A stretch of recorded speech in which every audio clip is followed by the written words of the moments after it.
Yeah. Hi, everybody, and welcome to another episode of Journeys to Belonging.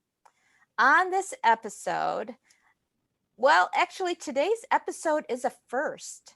I have the pleasure of hosting two guests at the same time, which is really, really cool. Recently, I started following Ron Nober, co host of the TeacherNerdz podcast with Joe DePaulo. We met on a panel hosted by Beluga for Same Here Mental Health Month back in June, I guess it was. And I was immediately impressed by Ron's sincerity, inclusivity, honesty, and so much more. I'm so excited to have you both on. Welcome, Ron and Joe. Thank you. Thank you for having us. Yeah. Good morning. Thanks Yeah. for the introduction and the invitation. Yeah. So I didn't really say much at all, certainly not much about Joe, and just a little teeny bit about Ron. So go ahead and tell our listeners all about you and what you're up to. Ron, why don't you go first? All right. So my name is Ron Nober. I am a technology STEAM teacher for grades 3 to 8 from Southampton, New Jersey, which is in the southern part of New Jersey, about 45 minutes east of Philadelphia. And I have been teaching it's coming on my 10-year anniversary of teaching. I came to teaching later in life at about the age of 40. I started teaching after careers as first an archeologist. I worked as an archeologist for about 4 years out of college. And then my wife and I ran and still run a dog training business. So I have been dog training for over 20 years as well. Wow. I started teaching in third grade. Joe was actually my mentor teacher when I started. And Okay. Look how far he's come. Yeah, exactly. It's a good mentor. That's what happens. that's right. And then I moved to fifth grade, and then finally my district came and saw the technology that I was using in the classroom and said, "Would you like to go to teaching technology full time?" And we really shifted into more of a maker space engineering, type of technology classroom. I'm very passionate about the United Nations Sustainable Development Goals, the SDGs, as well as recently have gotten very involved and very passionate about Girl Rising, which is all about women's and girls' struggles for education across the globe. So have really started to work that into my curriculum as well. So yeah, that's about me. That's awesome. We'll get into some of that while we're talking. Joe, go ahead. So, what are you up to now that you've finished? Well, I don't know, maybe mentoring goes on continuously, but That go was that ahead. was probably the luckiest thing that happened to me.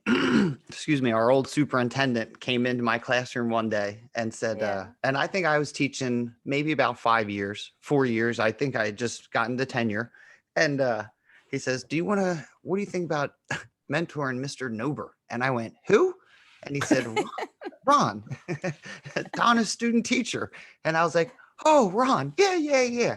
Totally. And never mentored anyone before. He was, and since the mentor process has changed dramatically in Jersey. And it was, I'm not sure what I was able to help him with, but I definitely got a lot from Ron and still get a lot from Ron. He was a great, I guess, teacher to begin with. And like you said, he's very passionate and sincere. And that comes through. The kids see it, other teachers see it, the administration sees it. So I was just lucky enough to kind of get hooked up with him early on and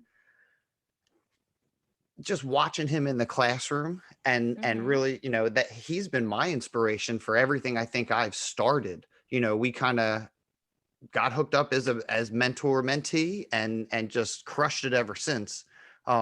He's crushed Sounds it. like a great partnership. I'm telling you, I'm just trying to keep my seatbelt on and hold on, because it's with and especially with everything that's going on in education today, like everything he just said, it's totally different than the education that I had the pleasure and at some points displeasure of going through, which I think is what helps me as a third grade teacher in the Right. same district as Ron. And it's tough. It's really tough because the kids are coming with a lot more to school than just, hey, what's it take to read? What's it take to do math? Right. And if that's not addressed, nothing else can really be addressed. So there's just, I think, a lot Right. more to consider. And I didn't have greatest experiences in school. And I also came to teaching in my 30s as opposed to right out of Oh. college, because I didn't know what I wanted to do. And I had that wanderlust and got the degree and just wanted to go. And it didn't, my parents didn't appreciate it. My family thought I was crazy. Oh, But wow. yeah, it just took those 20s and traveled. And I think that really helped seeing everything that was out there. And then, hooking up with Ron and him being so conscious of just not what's going on in our world, but what's going on globally, Right. and to how to ignite the kids' passions. Because I think that's really where it is. If you can hook them and get them into something that's they're excited about and they're passionate about, the topic might not be at their reading level, but you could really see them put the effort in because the interest level is there. And Absolutely. yeah, and that's it. I teach third grade. So to have that fortunate opportunity to work with 8-year-olds that are still so excited and that wonder is still there, and that playfulness is still there, and the opportunity to be cool really hasn't hit in just yet.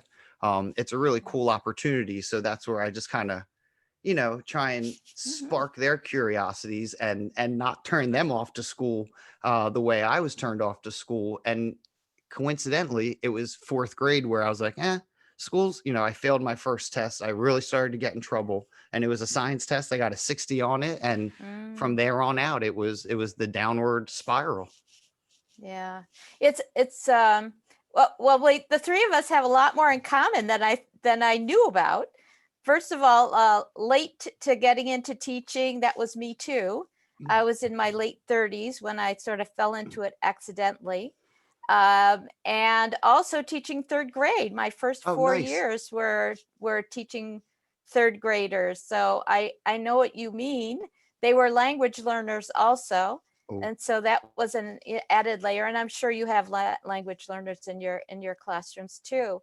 But it's so exciting to hear how you came into it late and became so passionate about it, because that's the journey I felt I had. And then the partnership that the two of you have now, I see how you ended up together with the podcast. So just curious, was the podcast both of your ideas at the same time, or Ron or Joe, and what did you think about whoever suggested it, whether you were going to do it or not? I think, and first I have to say, Joe, thank you. I mean, and it is the truth. it's I should have lied. I know sometimes Joe says like I brought more to our relationship.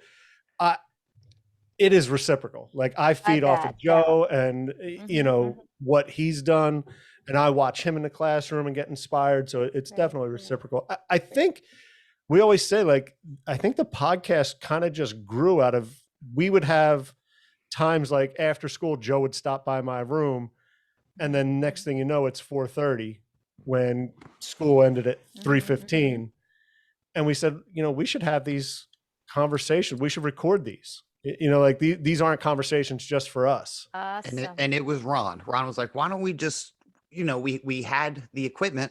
It was all there. The district had purchased so much and through grants. Wow. Yeah, we were very fortunate. It actually, I think, started even before that, Ron. The conversation started when I watched you do Genius Hour. Ron had just the Spark, right? We turned into Spark, but he was giving the students his first year as a technology teacher like a 20% time. And before, teachers were required to stay in technology class just to help. Okay. Now there was a new thing. You could just drop them off, and Ron was just going to take them, and it was almost an extra prep for teachers.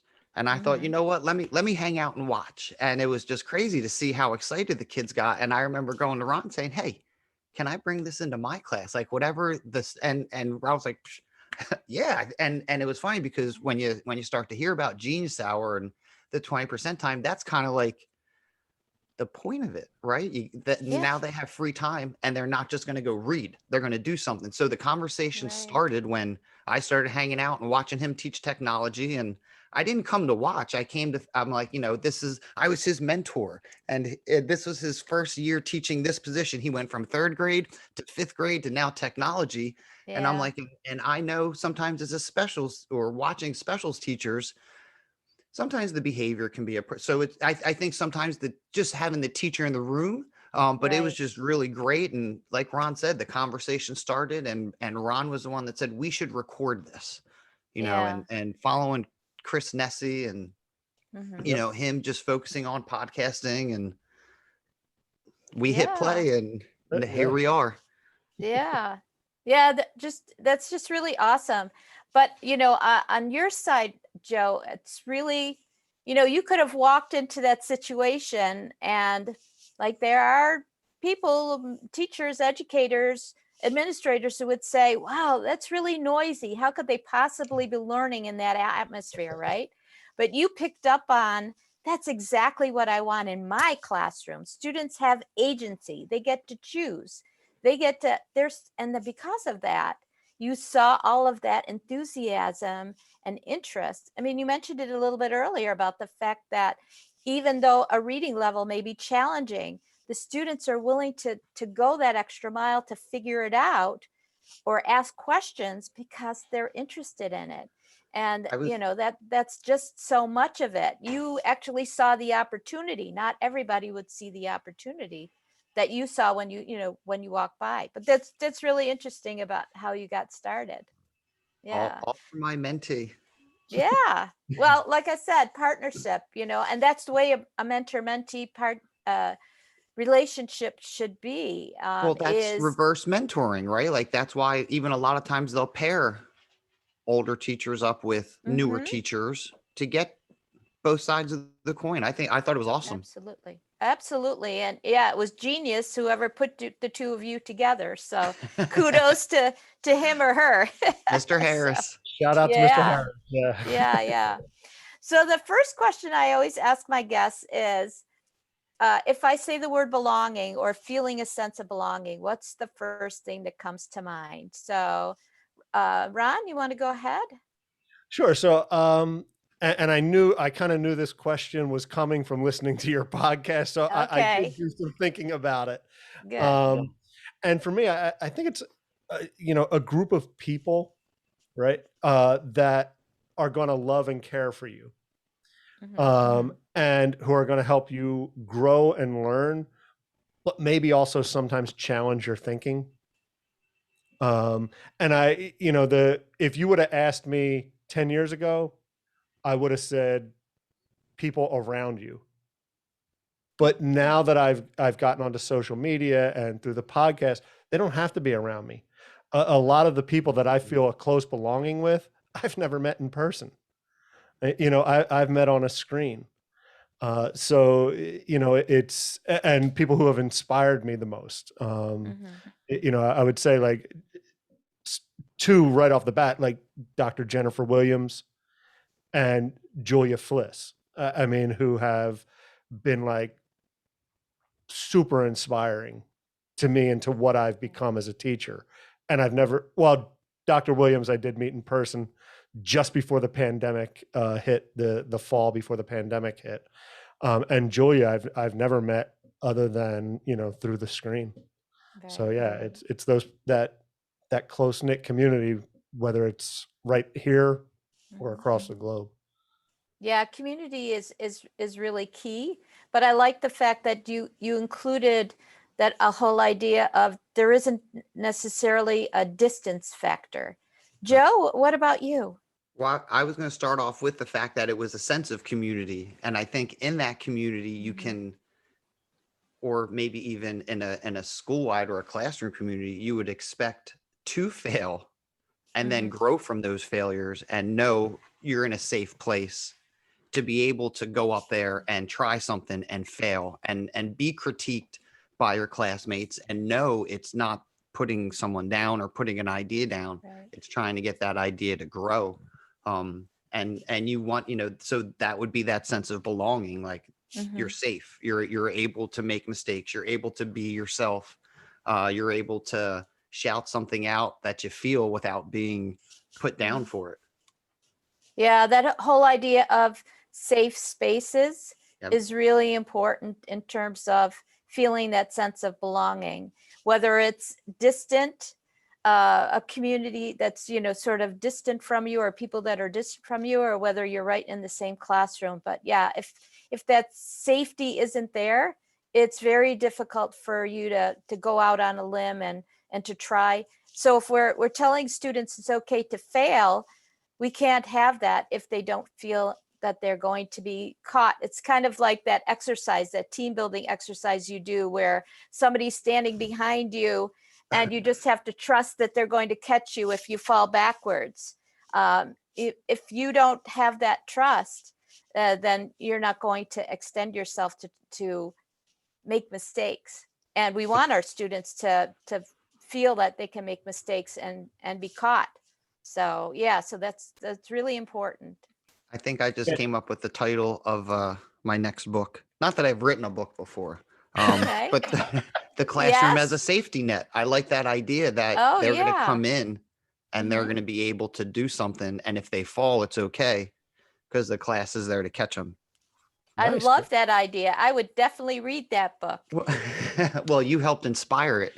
Aw. But this is why Ron and I say all the time, like on our podcasts, we grow so much just because of the conversations that we have and the fact Yeah. that we're able to talk to people around the world. And I saw in your Zoom, in the email about the Zoom, it's not going to be recorded, but I like to see my guests, or I won't use the recordings, right? But you like to see, you get that face-to-face connection. Right.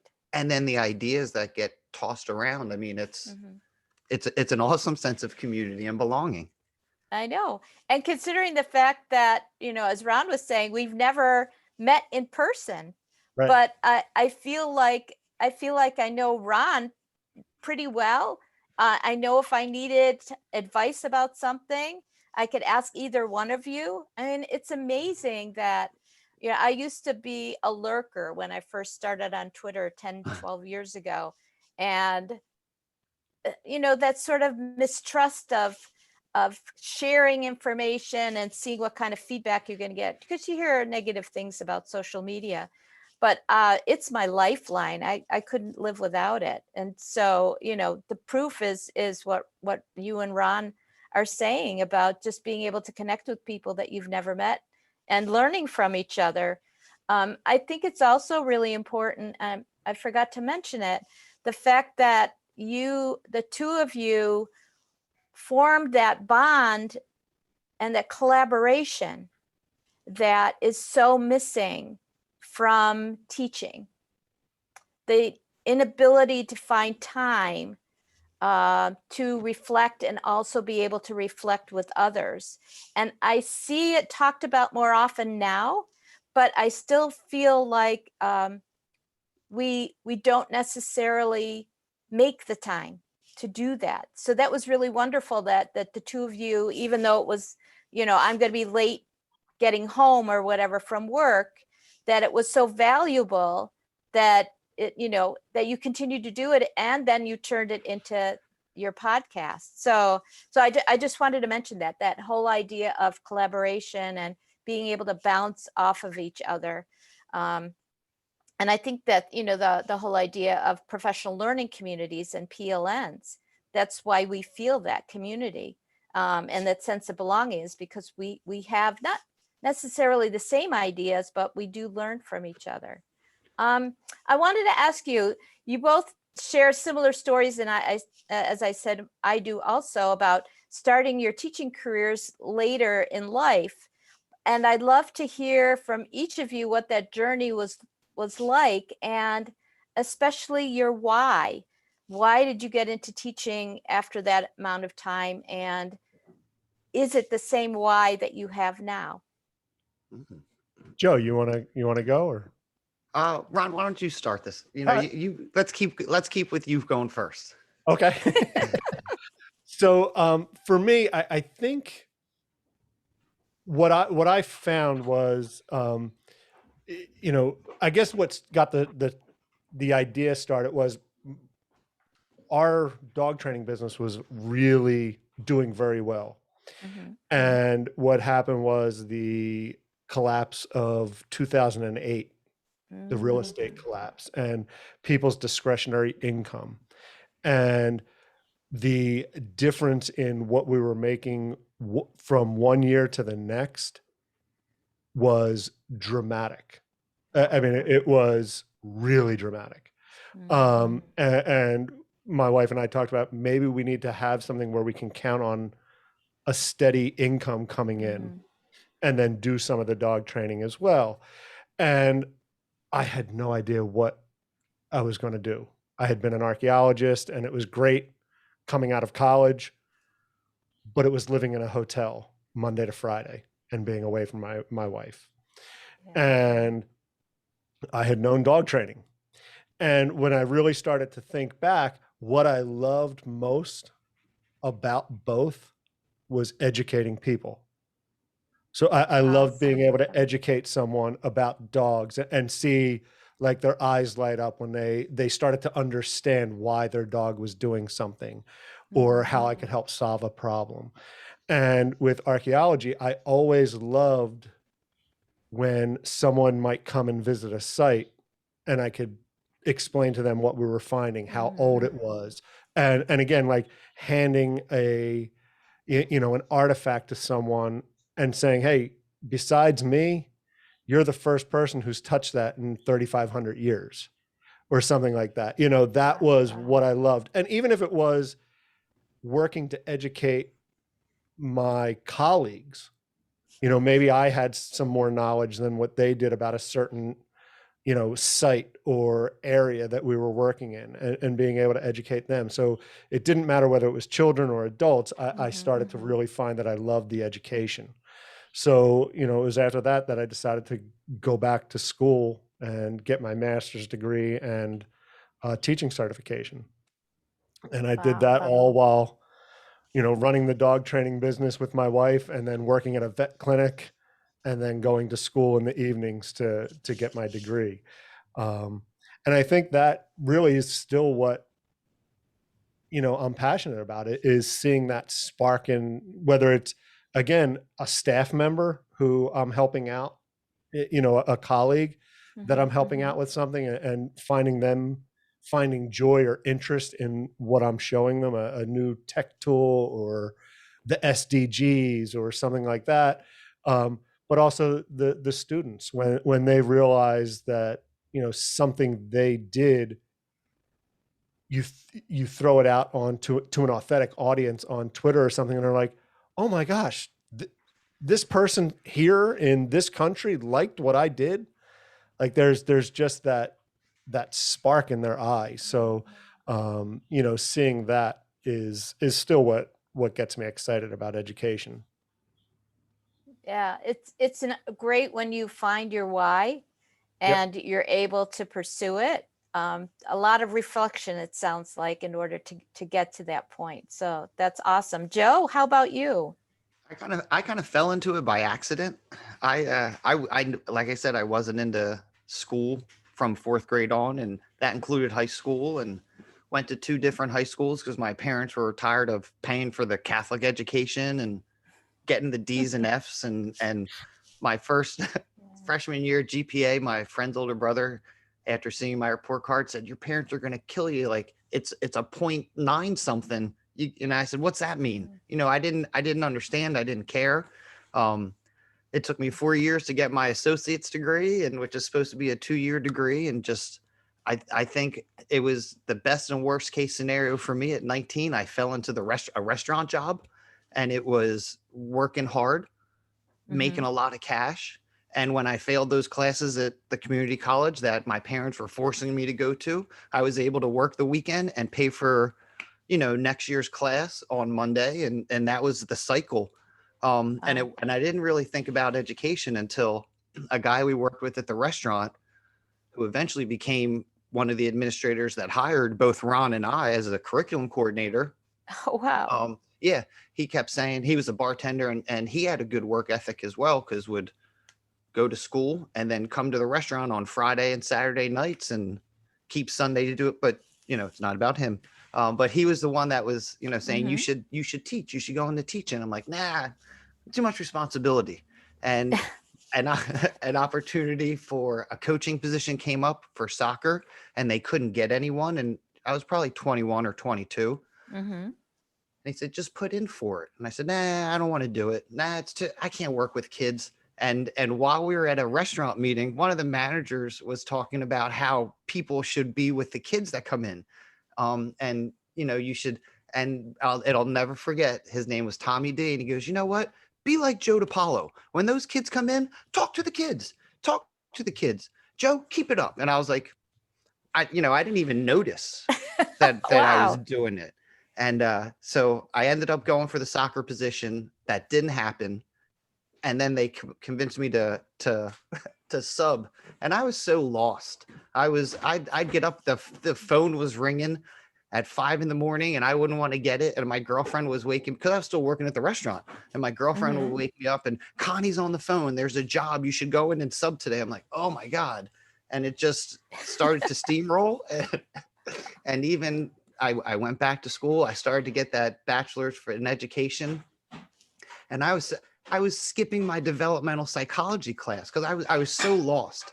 I was on Mondays and Wednesdays, instead of going to class, I was going to the beach. I was surfing. Like, nothing was there. The fire wasn't lit. Mm-hmm. I had that wanderlust. And I remember I was 28 or 29. And I said to my girlfriend, I think we need to get like a fire lit under me. I don't know, maybe you should get pregnant. And I kid you not, like 3 weeks or 4 weeks later, she's like, I think I'm pregnant. And she was. And I'm like, holy crap, I got to get serious about things. And by the time What a journey. Dylan was born, I think the next semester I was student teaching. And then I ended my student teaching in January. I got hired by Maple Shade in February.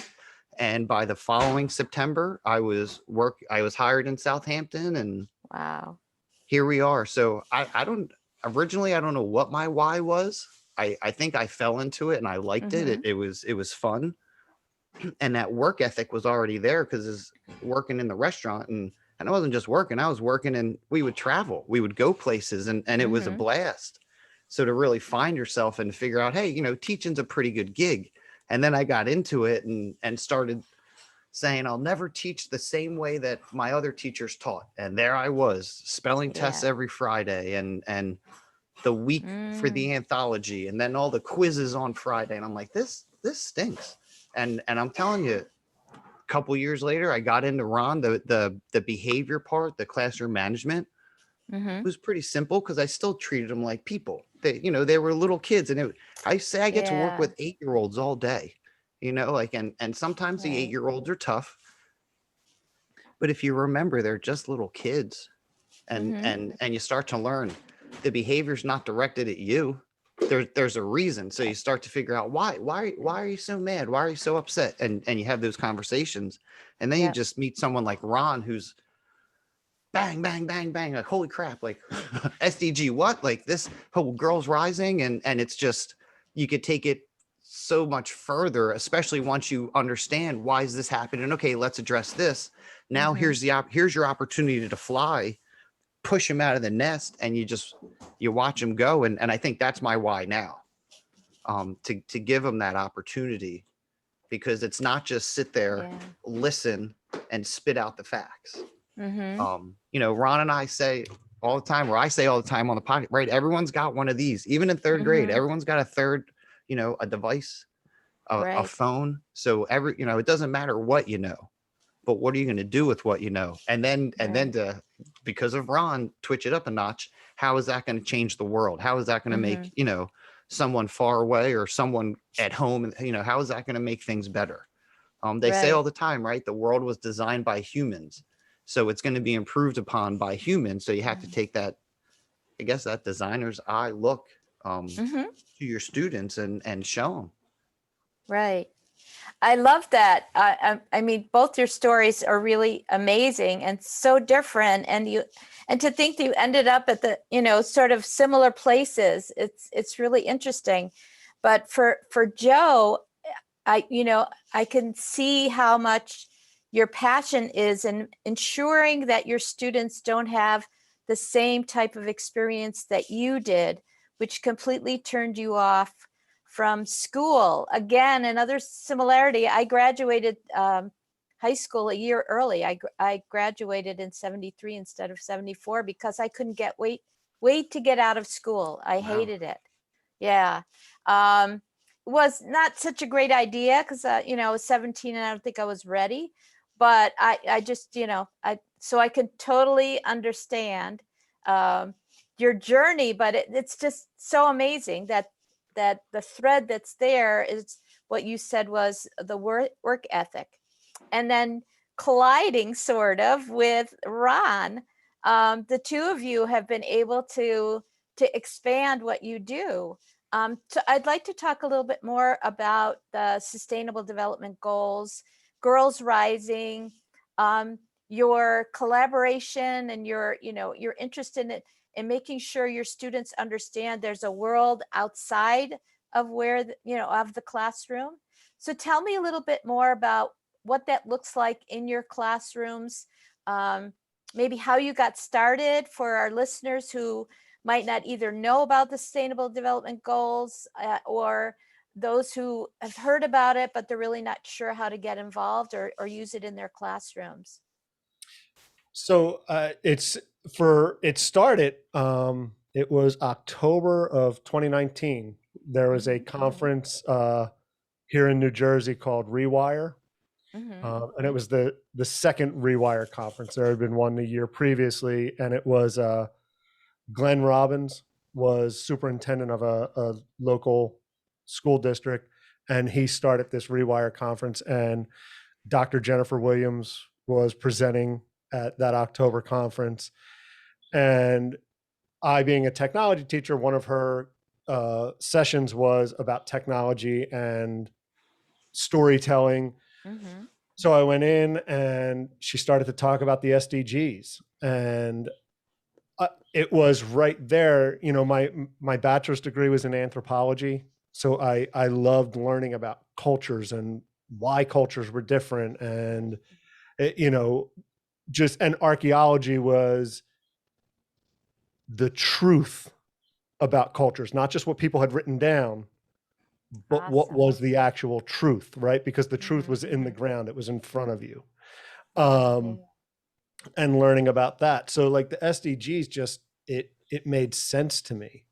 And Dr. Williams' book is Teach Boldly, using ed tech for social good. So it just hooked me. And, I started to incorporate it into my class, and I was intimidated.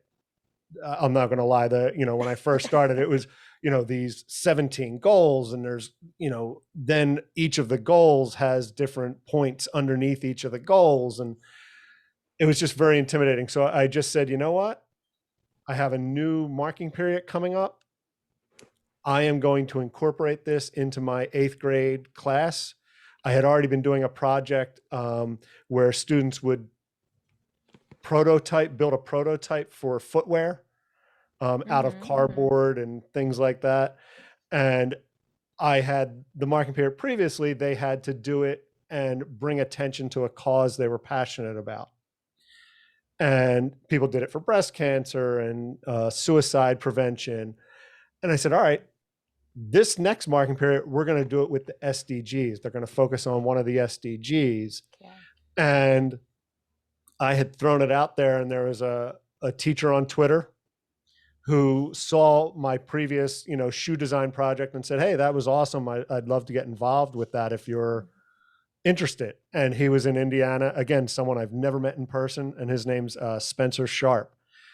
And we talked almost all of December about what we were going to do. And we came up with, it was called Shoes for a Cause. And we were going to do this. He was doing it with his 6th grade in Indiana. I was doing it with my 8th grade.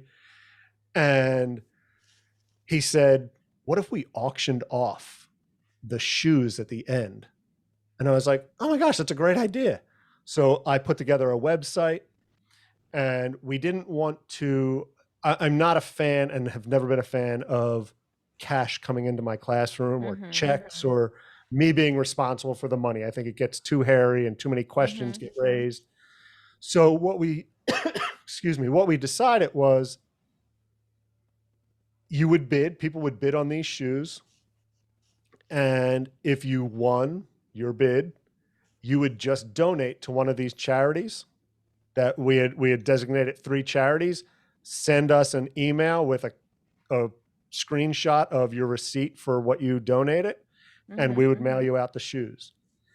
And what a great idea. It was just amazing. And we wound up raising just about $500 for different causes. And one was Kuhn Timmers, his Project Kakuma.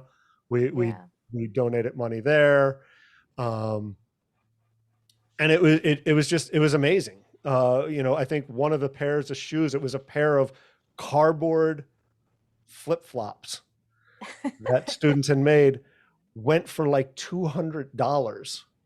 And I still get emails every once in a while. And I believe it's Tracy Smith, I believe was her name.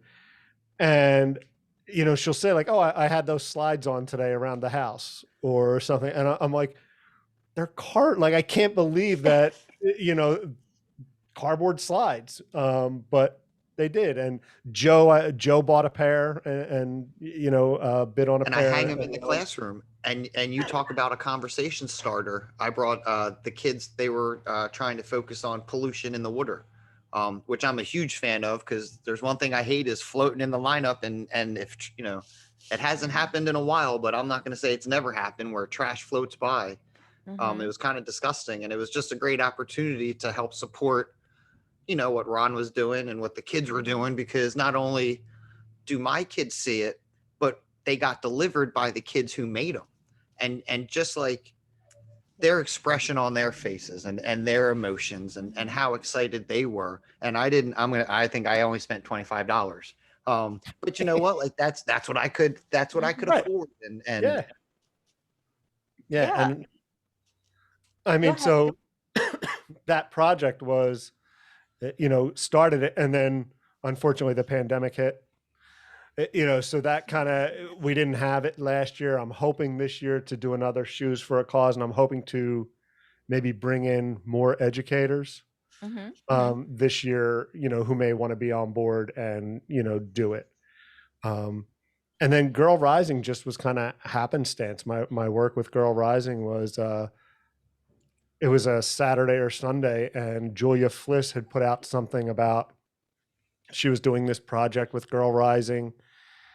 And I took a look at it and I was like, all right, I'm implementing that Monday morning, because I was doing a digital citizenship, digital leadership lesson with my 6th grade. And I said, this is social media for social good. Right. And that's what that's what we did. And we watched some of the Girl Rising chapters, and students created memes. But instead of the memes being funny or biting at people, we flipped it on its head, and the memes were to help somebody out. Oh, wow. So, that we did that. We put a Padlet together. So the students in Julia's class in Colorado and another teacher in New York, our students were able to put their memes on this Padlet and comment back and forth with each other. Again, so it was an authentic audience that was looking at these memes. And then I just got more and more connected with Girl Rising, which is, it's basically a film, a 90-minute film that follows 9 girls around the globe and their struggle to get an education, and how they kind of rise up and tackle these challenges that face them. And then Joe and I were lucky enough to have Casey Freed Jennings, who's one of the directors of Girl Rising, on the podcast and did an episode with her. And I've been back and forth with them, a little bit, and really trying to promote what they do, especially with all that's going on in Afghanistan right now.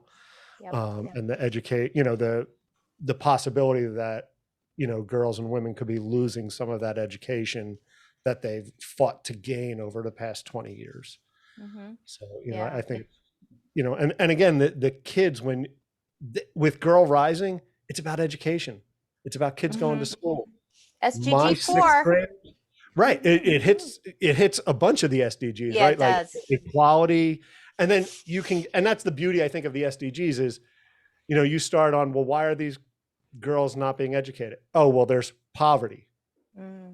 There's lack of clean water. They don't have health, good health care. Like, so everything, all those SDGs, it's like peeling an onion, right? When you open that first SDG, right, well, now it connects to this one and it connects to that one. But like I was saying, with it being about education, all of these kids could relate.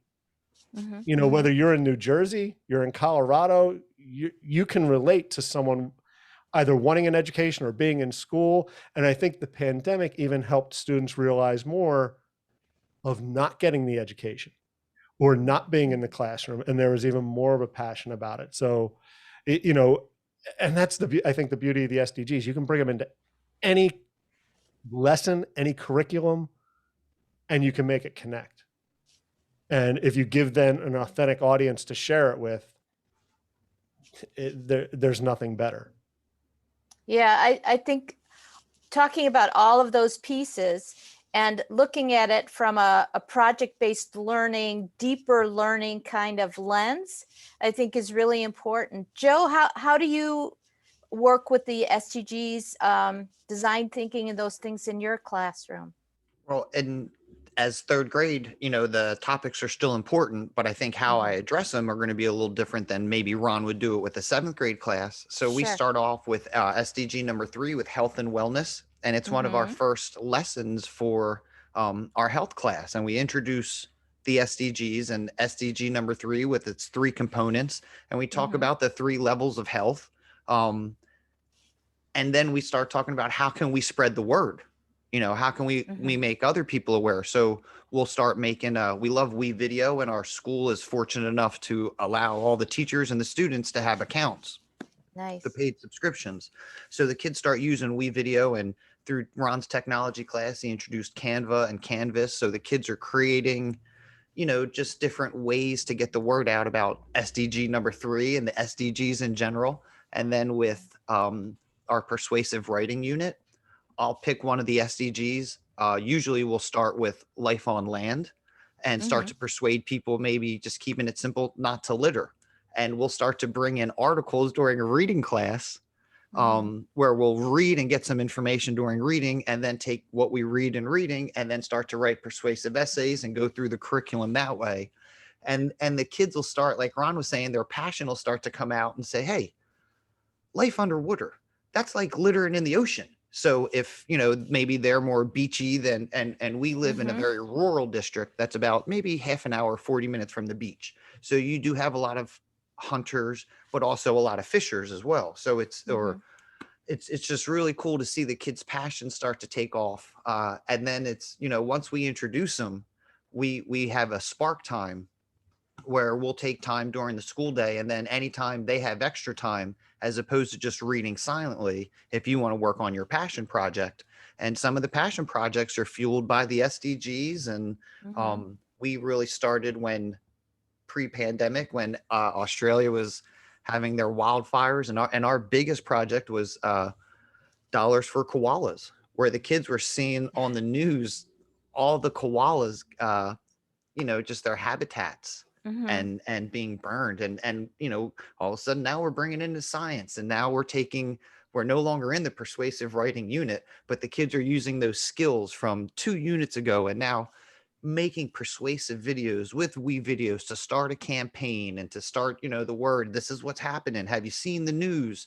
And then we're doing dollars for koalas. So we're raising money and we're sending it out to wildlife refugees, places that are taking in koalas. and it was all from the kids' perspective. It was all something they wanted to do. Another little project that started off was the kids, and Ron and I have talked about it on the podcast. The girls in the class that played lacrosse didn't understand why their rules were different than the boys' rules. And as a girls lacrosse coach, I would never say, yes, I agree. I think the girls game does run a little slower. I didn't have to say it. The girls thought it, and they figured it out themselves. Well, and maybe not for everyone, but for them, yes, they wanted a little more of a rougher, not rougher game, but they wanted to be able to, instead of just running down alongside someone, they maybe wanted to bumper a little more than they were currently. So it was just cool, and they figured, because we're very lucky in our district to have not only teachers like Ron, but equipment. So we did have a huge SDG poster printed out on our large format printer right on the walls. And the girls are like, hey, that's like, what SDG is that, Ron? Producing equalities or Equalities for all? Is it which? Yeah, gender equality. Gender equality. Yeah. Yep. So they're like, yeah, and I said, that is like that. So next thing you know, their campaign is, let's do this. So they're making those connections. Wow. And it's like, they come in and they're like, what's up with those shoes? The cardboard shoes. And you say, oh, well, this is where they're from. Can we do something like that? And my response is always, you do whatever you want to do. I can help facilitate. I will help get you from point A to point B. But to me, it's more authentic if it's brought on by them and what they want to do. And it was same way, Dr. Williams. Yeah. What I love about both of you is the enthusiasm, the passion that comes out. And I'm sure that comes out in your classrooms, which obviously affects your students because they see you're passionate about something. They want to know more. Also, that it sparks their curiosity, and you have ways of connecting it with the curriculum, because obviously we do have to follow, what standards and outcomes and things like that are designated or dictated by the district or the school. But you're able to do it in a way that students feel that agency. It's not just choice and voice. It's also empowering them to use their voice and choice for good. It's amazing. I'm so excited. It's bittersweet at the end of the year. We start off every day with asking kids, how are you feeling? Are you a 1, or you a 2, or are you a 3? 3's happy, 2's, okay, 1's upset. And I've learned early on, you have to tell the kids, like, our time is special. And it's special because we're done in June. Like, you guys have to move on. And it's bittersweet because the kids are like, I'm so upset because I don't want school to end. And I love summer, and I love that break to get everything back together again, and to recharge. Sure. And so many of the kids are heartbroken. And we address that because I don't want to wait till the last day of school and have them crying, which has happened in the past. And Ron knows, like, that bell will ring, and in Ron's class, they're like, wait a minute, the class is over? Like, right. It's what happened? What happened to those 42 minutes? Yeah, so there's no better compliment than that. Yeah. It's true. That is true. Yeah, that they get so lost in it. They call it flow, that you're in the flow and everything else sort of goes away. And that really is the highest level that we can attain. Yeah.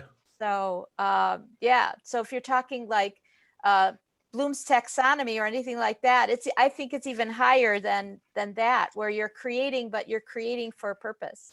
Isn't that wonderful? Oh gosh, I miss being in the classroom. Yeah, I retired several years ago, and the more I listen to both of you, it's like I gotta figure out a way to get back in there. There's too much going on now that I wasn't able to do before. But this is really awesome. Gosh, this time has just flown right by. I want to ask each of you, is there anything that you wanted to let our listeners know about or talk about that I didn't ask about, or that you didn't get a chance to before we wrap up? Ron, anything? I would say, like, for me, try the SDGs. You know, if it doesn't matter, like I said, what subject area, you can find a way for those to fit into your standards. And they are, you know, I'll be the first to admit, like I said, they are intimidating at first, but pick, you know, maybe even just pick one and just say, you know, discuss it with your students. And then once you do, I think then it just opens up more and more doors because you see the passion that's there. And I know some people may not have the flexibility with their school to be able to do it. But I think you can find a way to bring it in. That, you know, there are ways to bring it in. And if if people haven't seen Girl Rising or don't know about it, you know, go to girlrising.org and just check it out. They have lesson plans, and they are well-written lesson plans for people. They have a Flipgrid library now with over 30 different lesson ideas for teachers, on there. So, you know, it's again, just another great resource that's out there that I'm pretty passionate about, and again, can fit in with anything. You can talk about geography and Girl Rising. You can talk about science and environmental things and Girl Rising. So definitely give them a look. Yeah, and I'll make sure to include all of the things that you and Joe have mentioned in the show notes so that people can find the links and get to it more easily also. Joe, Awesome. anything else that you wanted to add? Besides everything that Ron just said, I'd say if you're interested in the SDGs, start with Teach Boldly, right? With Yeah. Dr. Williams. I think that's a great roadmap. But more importantly, I think even more important than all that is self-care and mindfulness and being able to take a step back when things do get crazy, Right. and take a deep breath or take a day to really gather yourself. Because I think as an educator going through the pandemic and trying to keep kids involved and engaged, that's the one thing I came away with out of everything. If I'm not on point, everything else can't be on point. When not that I say I run the classroom, because I don't run the classroom. I'm just that guide on the side trying to facilitate everything. But I think as a teacher, your health is important. And if we'll end with SDG number 3, all 3 of those areas, social, emotional, and being mindful. I think that's important to help teachers be at their best. Absolutely. That's a great way to wind up. So if our listeners want to reach out and find you, where are the best places, or where's the best place to find you? And definitely give a shout out to TeacherNerdz. Ron, where should they look for you? So I'm on Instagram and Twitter, primarily on Twitter, but it's Nober, Nober _tech class. Is my handle on both of those. And then, we have teachernerdz.com, and that nerds ends with a Z, not an S. And you can go there, and all our information is on teachernerdz.com. Okay, perfect. Joe? I'm basically on Twitter, at JoeSurfer2 on Twitter. And we also have an Instagram for our TeacherNerdz. It's at TeacherNerdz Podcast, as well as our Twitter account. And that's about it. Perfect. I'm not as active on social media as Ron is. Ron, and that's why I'm so fortunate enough, to be partnered with him through TeacherNerdz, because he is our tech guru, not only for school, but also for our show as well. Awesome. That's really awesome. Like I said, it's a terrific partnership because I can see the two of you are able to work off of each other. This has been fantastic. Thank you so much, both of you. And I'm so glad that this was a first with the two of you. So thank you again. Oh, thank you. And I'm glad we were able to be the first duo on here. Yeah, thank you for inviting us. Absolutely. Thank you, everybody.